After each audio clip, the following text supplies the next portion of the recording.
See, that was transformativeparenting.com. not my best decision. Like it should just be Todd's parenting. Raddad.com. See if they got Exactly. that. Oh God, every time. Like, so okay, so what's your email address on the phone? Like,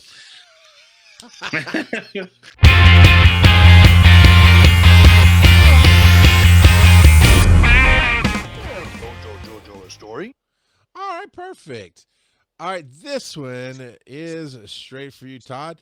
As we were introduced through email, I started learning about transformative parenting and your heart and what you're trying to do. You talk about the stress always building up in the household and schools and how we handle it. So tell us a story about how you got into the idea of transformative parenting, what your heart is, and what you're trying to do with it. oh gosh, I always have like different angles on how I want to answer that question. I guess the most honest thing is like when I was 13, nerdy kid in San Jose, playing with Apple computers and Atari computers in my neighbor's garage because he was a programmer. Was his Um, name Steve? no, no, John, John Jones, and he was a programmer for both companies, and he just set up Apple IIs in his garage, and his kid and I were friends, and his wife was a PR person for a computer chain in San Jose, and she got me on some documentary about for the BBC about American kids are all brilliant at computers. I didn't really know what I was doing, but you know.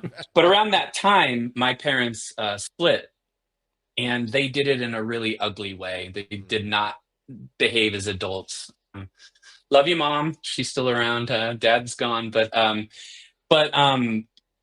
the family court, I guess I wasn't there, said these kids might be getting screwed up. Send them to a counselor to have them checked out. Make sure that they're not. I don't know what the conclusion was in my case, but I went and saw a counselor for I don't know, a good part of a year, Marty, and I loved it. I just thought it was great, and I didn't feel like I had a lot of people to talk to, and it was just awesome having that time. And he was just such a good guy. I actually went back and saw him like 10 years later a couple times just to reconnect.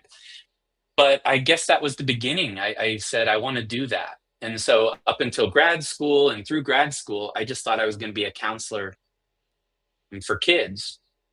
Mhm. And a couple things changed. One, becoming a dad myself. And I just went, I don't, guys, I'm not against counseling for kids. Sometimes it comes across that way. Sometimes kids need counseling, and that's awesome. And I loved it. But in general, I think we're supposed to be the answer for our kids, not other Yeah, people. sure. And if there's something going on, it would be really better if we could figure that out so that they can feel more connected to us and that they could talk to us. And as a dad, that just made too much sense to me. I'm like, I don't want my kid going somewhere else. I want him to be able to talk to me Yeah. Yeah. as mom. And then I became mentored by a guy named Dr. Gordon Neufeld. He wrote a book called Hold On to Your Kids that's, I think, still selling well after a couple decades. And I found his book when my kid was a baby, and I just loved it. It really helped me connect the dots about a lot of things about my education and training that I became a dad. And guys, I didn't know what the hell I was doing. I had a Does hundred and anybody? something. I had 100 something grand into this education about counseling, and I had worked with kids, and so I thought I'd at least have a leg up. I got you. But in graduate school, they don't really teach you like, okay, what's it mean to be a good parent? They just teach you all these different theories, and like you have to like figure out how to put them together. So Yeah. I found Dr. Neufeld's book, and his main theme was you are the answer for your kids. And that parenting wasn't mostly about what you do, that parenting was mostly about who you were to your kids. And I don't know if Okay. that sounds too Yeah. abstract, but that if you understand what your role is, what to do actually is a lot easier. So, like, if you thought your job was to be an overly gentle parent all the time, that's going to affect what you do. If you thought you're supposed to be a strict authoritarian, that's going to affect. If you thought you were supposed to be best friends with your kids, you're not going to make the right decisions sometimes because you're making them based on will it make them happy rather than is it taking care of them. So all of those things just started connecting for me, and I just went, I want to do that. I want to like be the guy behind the scenes that talks to the parents and helps the parents, not because I think parents are all Yeah. screwed up, even though all of us can feel that way sometimes, but because most of us just didn't get always the right example, or didn't always get, even if our parents meant well, we didn't always get the things that we needed to be able to be in marriage or to be a parent. And so if I can be in the background going like, hey, this is kind of what's going on right now, and this is what, is needed, and that helps empower a parent, like that was the idea behind it. I probably wouldn't have chosen the name transformative parenting. Just typing that in all the time on my email like is a pain in the butt. Yeah. But the idea was kind of, if you learn how to be that parent your kid needs, even if you're imperfect, even if it's a journey, and I know you guys, that's kind of your vibe, is like it's a journey, we're just Yeah. trying to figure this out. Yeah. If you try and you're just trying to figure it out, okay, now my kid's 8, now something's different, now they're 13, now, and if you keep figuring out who you need to be to them, it kind of can't help but change you as a person too and help you grow up. So I Mm. know that's a very long-winded answer, but that's the honest. No, that's great. Before I take off on that, Joe, do you have? Because I know I'm going to run for like 5 minutes. Do you have something you want to ask or say in there? No, it just flipping the perspective from how am I doing as a parent versus how are my kids perceiving me as a parent really opens up a whole new avenue of empathy that you can have for your kids and getting into their mindset. Yeah, that's huge. Like one of the most common basic everyday mistakes that people make is they assume their kid feels connected to them because they feel connected to their kid. Like, there's my kid, I love my kid. Yeah. But the truth is, especially if they're younger, they don't always feel connected to you, partly because their brain can't do it when they're under 7 or 8. If they're really super into their thing, Mm-hmm. they don't feel connected to you. Or if they're super connected to mom right now, they don't feel connected to you. It doesn't mean that you suck or they don't like you. It's just their brain can't do that. But it's true in marriage too. We're never supposed to assume that another person feels connected to us. We take the time, we get connected. But if you don't get connected first, if you don't look in their eyes and kind of get that feeling like, oh, there they are, they're not going to listen to you. And that's just an instinct, you know? So it really is just another version of their perception matters. Like, do they feel like you're there? Do they feel they can find you? It's very, very important. And it gets us out of our own head when we start thinking that way, you know? And I was raised in a fairly strict household, and while I brought some of that with me, the biggest thing in my life that I felt like traumatized me was just not knowing, not being explained anything. There's some point blank times where I'd ask, not in a challenging way, why, of like, oh, because I told you to kind of moment, but it was like, I truly don't understand why XYZ is happening or why we're doing this thing or what. And it was just hand waving or pushing around or whatever. And my wife came from some of the similar trauma. So I took the stance with my kids of really over explaining and constantly telling stories. And at some point in their lives, I remember, and my wife's different. She grew up, her mom and her dad split when she was little, and it wasn't until she was a teenager that her dad came back in her life. So her mom's all she had, and then the story she tells, I would never dive into what I saw the issues were, like, because it's not my business. But I think we probably talked about it a little bit, but it was like she was the best friend. Like her mom would take her out of school and just go do this thing and this, go hiking and this, and she turned out fine. But it was like I see that she's always wanting to do stuff with the kids, like. So I was the opposite. Like my mom and dad, they didn't want to do anything. Like it was church or nothing. We didn't do trips hardly. We didn't do. So I was used to. Vacation was we went to see grandma and grandpa for a week and just chilled, and that was what we did. And they spoiled me a little bit, but we didn't really do stuff. And my wife's like, we go to Disneyland, and so we had to mesh that. But I found my kids at some point in our lives, my wife's like, not everything has to be a lesson. And at first I did feel rebuked, and I was like, oh, maybe I'm wrong. But then I went, no, because I know no other way. Everything has to be a lesson. Hmm. And it didn't quite take the effect I thought it would with my kids, to a point it did push them away a little bit with stuff. Like, they won't hardly tell me anything. And unless I ask, if I ask them, they'll sit and share, but they openly share with their mom. And that is I was thinking about this the other day, not even thinking about you coming on the show. I was like, that's okay though. I have to accept it because I did the best I thought I could do. I mean, if you can Yeah. nitpick certain situations, sure, I could have handled my anger better here. I could have just backed off, as I've learned in life. Like, not, I don't always, everything is a lesson, but I don't always jump in now to make sure they learn that lesson. But Yeah. I'm going to ask you, as that parenting psychotherapist, what in general, and I know, we're not doing a session, I know we're not going all over the place, but in general, Okay, you're on the clock anyway, so. oh man, here goes all my Taco Bell gift cards. Making sure, like, doing my best to no, I did my best to say they at least heard my words. They saw Taco Bell, yeah, that they saw, that they at least see the situation, pointed out to them.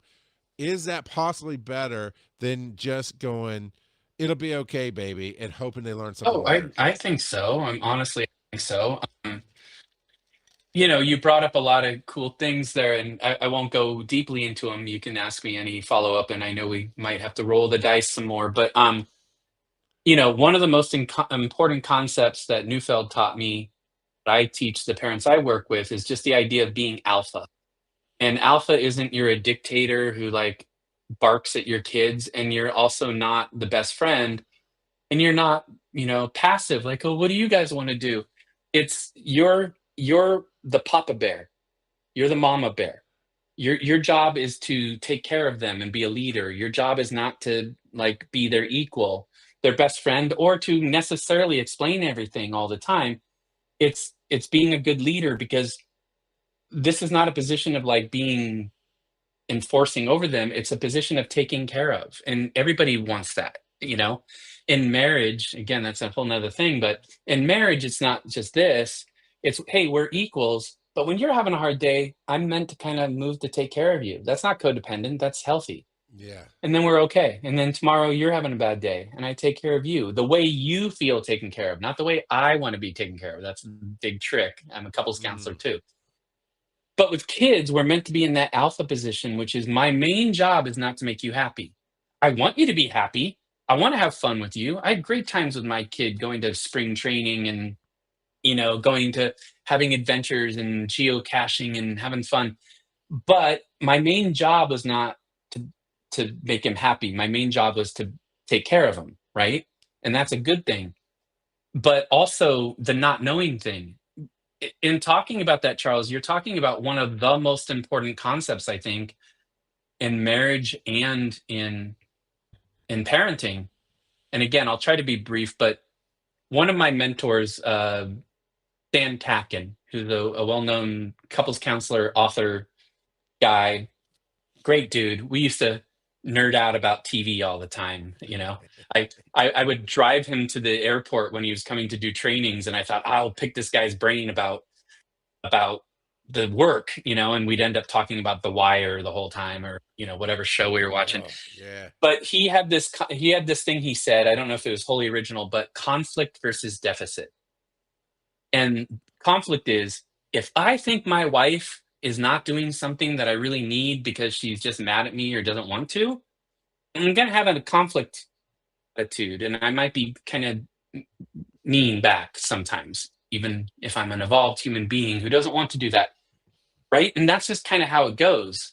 But if I kind of see it as, maybe she doesn't know, and if she looks at me and goes, maybe he doesn't know because nobody taught him how to do that, well, then you can have a whole different conversation. Hey, do you know that I need this and what that's about? Oh, no, I didn't. Okay, well, I'm telling you, as a couples counselor too, I watch those conversations all day long, and people are like light bulbs over their head. They're like, oh, what? You just didn't know? Does that make sense?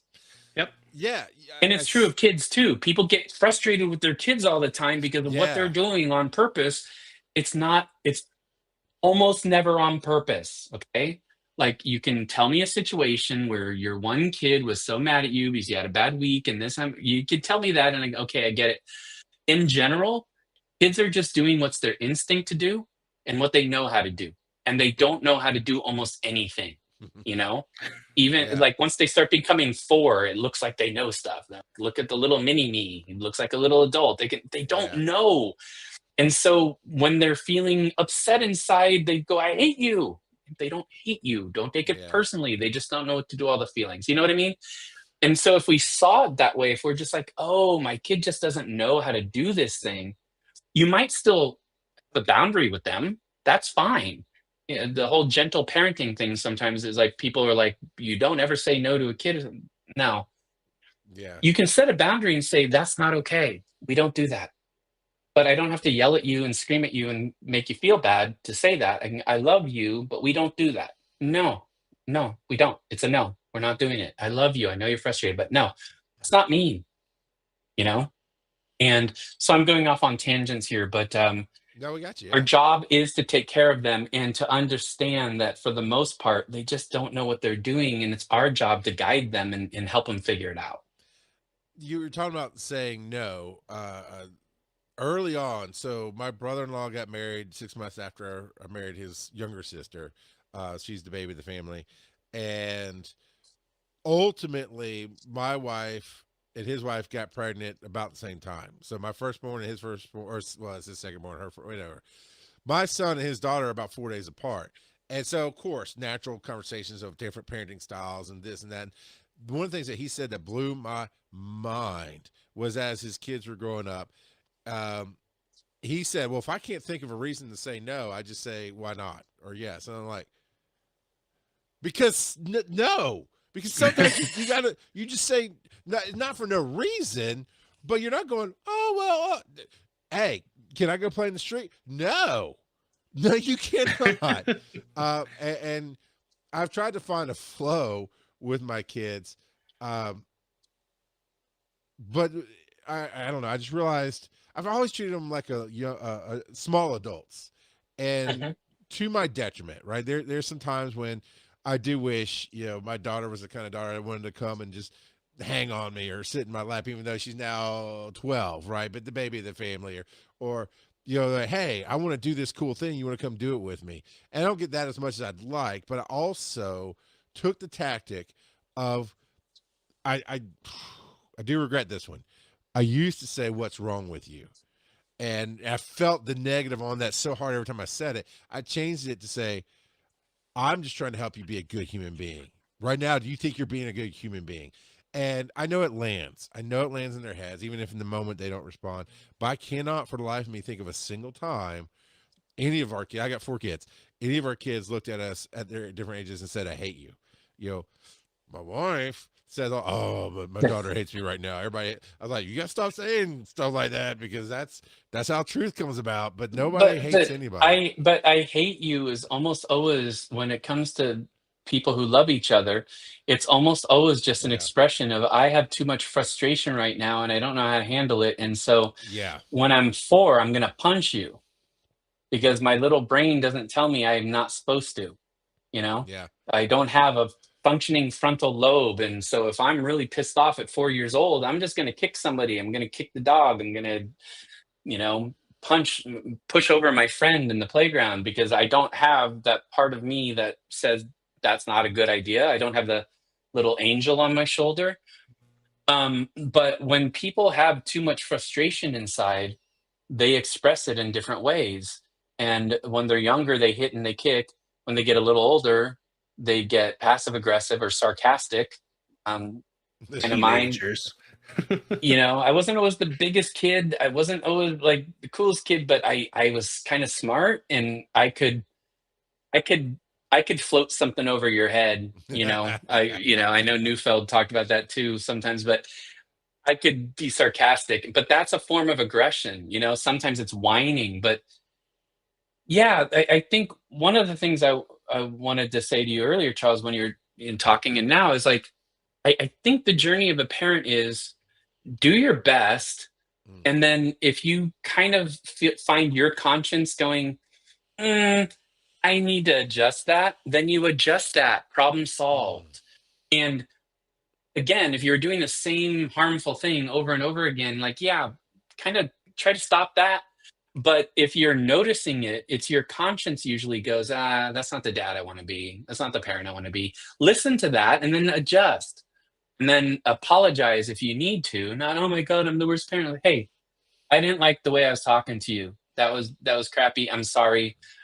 I'll try to be better. I was just frustrated. But we got to solve this issue. That is more valuable. Honestly, I think that's more valuable than some kind of mythical perfect parenting that mm. I've never seen. Okay. I don't know a perfect parent. I don't know somebody who doesn't get frustrated. I don't know anybody who doesn't make mistakes. But that's part of life. When we make a mistake, we correct it. Right? And that teaches your children something that they wouldn't learn if you didn't make mistakes. Make sense? Yes, Yeah, and yeah. that Showing your kids how to work through their mistakes is a very, very valuable lesson. And I think ultimately Very. one of the best things you can do as a parent is showing good examples in stressful situations. For sure. I Yeah. would Yeah, go ahead. I would dare say what qualifies anybody as a good parent is putting in the effort to be there, the effort to connect, the effort to understand. Trying matters. It matters a lot. And I have a lot of adult clients who talk to me about their childhoods, and I hear sometimes, yeah, my dad was a little harsh sometimes, but I always knew he loved me. And I go, good, works. Now, am I saying he needed to be harsh?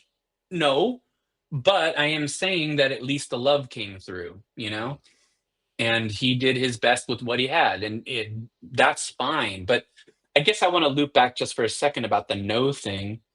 Is I was going to say something about that too. You're bringing up too many things that get me going. Yeah. But fitting together that alpha thing is I'm supposed to say no according to that alpha kind of mantra. What is it in this moment to take care of my child? If he wants cookies for dinner, I could make him happy by giving him cookies, but is that good for him? Right? That's an obvious one. Um, it would make him really happy if I gave in here and we stayed out an extra hour later, but then he's going to melt down when we get home because he's overly tired. Then I'm going to get mad at him because he's melting down. And I'm going to be going, but I let you stay another hour and you're not appreciating it, right? I mean, there's not a Yeah. scenario I haven't heard like 10,000 times, guys. And that's just a common one. Yeah. And then you're mad at your kid and then you feel bad. And it's like, no, it would have been better if you would have said no. Hey, I know you want to stay here. It's fun. It sucks saying goodbye to the bouncy house, but it's time to go home, and we got to go. But that's not because I'm mean. It's because I'm trying to take care of you. And Yeah. another topic for another day. We'll talk again some other time. But Yeah. but it also loops in with the frustration thing I was talking about. Is we all like if this was the amount of frustration I can tolerate in a day, or in a week, and all these little things are happening. And when I'm a kid, it's all sorts of little things.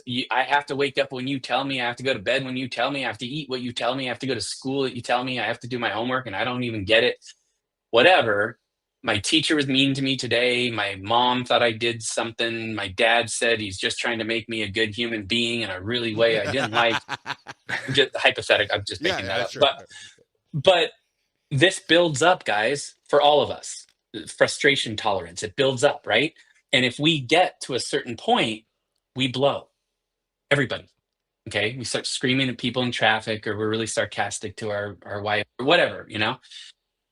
And the way that human beings process those feelings and get them out is somebody that I cry or I just release it, accept it. You know what I mean? Yeah. Like I accept I can't change this thing. And the way that parents do that is looking for when their kids are frustrated and that tank is getting a little full, They're starting to poke you. They're starting to ask you for things that are ridiculous, like, can I have a cookie for dinner?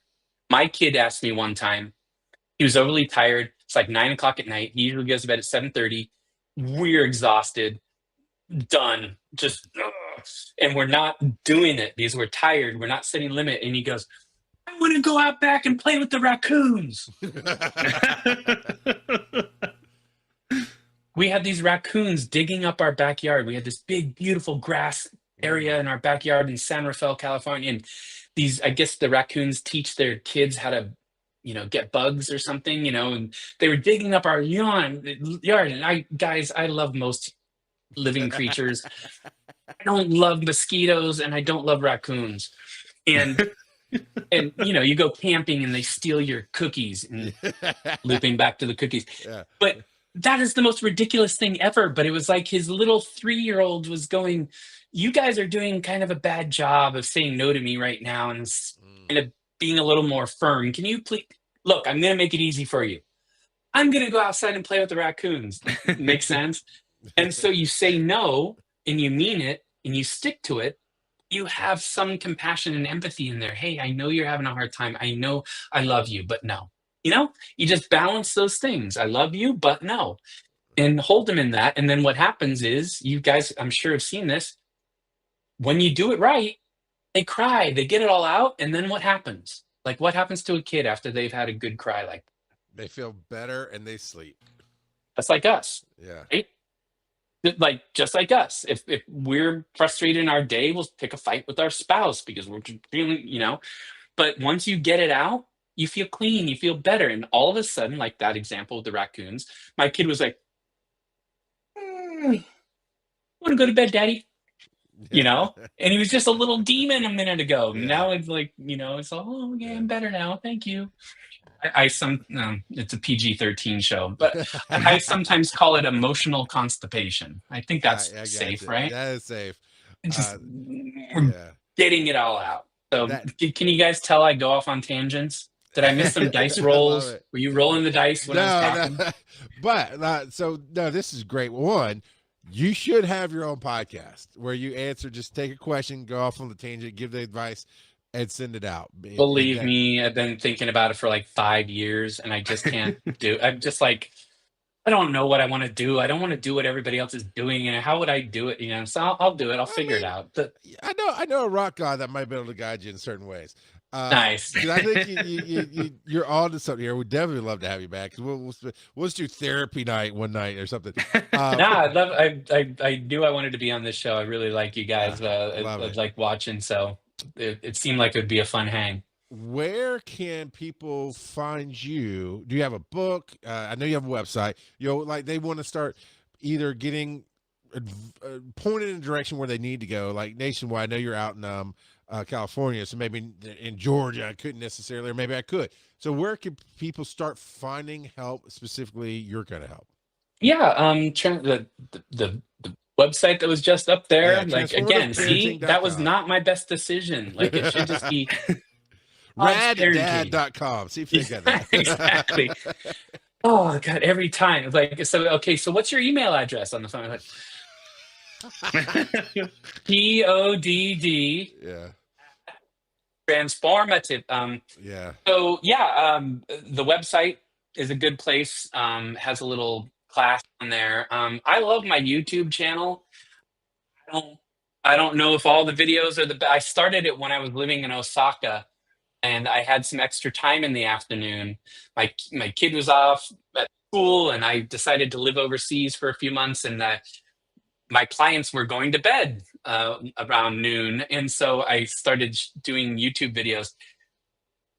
My YouTube channel, not monetized or anything, no ads that I'm aware of, but it's just, these are the top questions I get. So I did that. And yeah, gosh, 2 months ago now, as of today, the 18th of November, I came out with my book, The Common Connected Parent. And so I feel like I'm a little sales guy mentioning that these days, but I don't know. I was told by clients for 20 years, you have to write a book, you have to write a book. And again, like the podcast, I'm like, I don't know what I want to say that's different than what Dr. Neufeld said. I don't know what I want to, and finally it just occurred to me that I knew what I wanted to say. And it has to do with, guys, there's a lot of stuff in the book about what to do. There is. I cover most of the common things, and I was trying to make it like, okay, you don't need to come and talk to me for 12 weeks. You can buy this book and hopefully get something from it. But it was mostly about how to become that parent, how to become the more calm, more grounded parent. And that's what I was trying to achieve. And so far, so good. People have been enjoying it. So I guess those are the easiest ways. The free route, go to the website, check those things out, or the YouTube. And then the $20 route is Amazon for the book. And there's a workbook with it too. Oh, Because what I did is at the end of each chapter, I said, here's some things to think about, here's some things to write about, and here's some things to go try. And so my editor gave me the feedback, put out a workbook too. So brilliant. Yeah, I just looked it up. Another very long title, huh? That's a mouthful. But it gets it across. Sometimes you got to get right on the nose with things, right? So people understand, oh, this is what I need. It's the what they told me. calm and connected parent, an attachment first guide to raising resilient kids in the age of screens and AI. But that was part of it too. Is I was starting to get all these questions. It's not an AI book. It's not a screens book. But I'm starting to get all these questions, guys, all the time. And I know you've touched on some of the topics, is people discovering that their kids are like having relationships with chatbots and asking them for advice. I've heard things, yeah. And we're already, Jonathan Haidt's book, that came out last year, The Anxious Generation, really pointed out a lot of the data coming out that like depression and anxiety is skyrocketing for children to rates we've never seen before. And believe me, for a long time, I was like, don't get up on a soapbox. Don't get up on a soapbox. Don't be that guy. And I still try not to be that guy. But at some point, we also got to go, technology is not the most evil thing in the world, but we have to be a little bit more aware of how it's being used, and it's, again, I grew up in Silicon Valley. You can't tell me technology stinks. Love it. I got 30 devices in front of me right here, but part of the book is saying, hey, look, if kids are going to devices instead of going to you, that's a problem. If kids are not learning some things that they need to learn to become adaptive and resilient because they're checking out social media and stuff, and they're not really dealing with their feelings, that's going to have. And I know a lot of the people I work with people all over the country, but I started in Marin County, California, like right above San Francisco. It's like one of the richest areas in America. It's all these tech guys who live work in the city and stuff. And a lot of these kids, I love my clients, I love their kids, but there's a lot of these kids going off to college who don't know how to hear the word no. And they're not adaptive sometimes. And they're great on paper, they can ace an exam, but when you say no to them, they just don't know how to handle it, And I'm very concerned with that, especially given that you guys know, like, things are moving fast. Yep.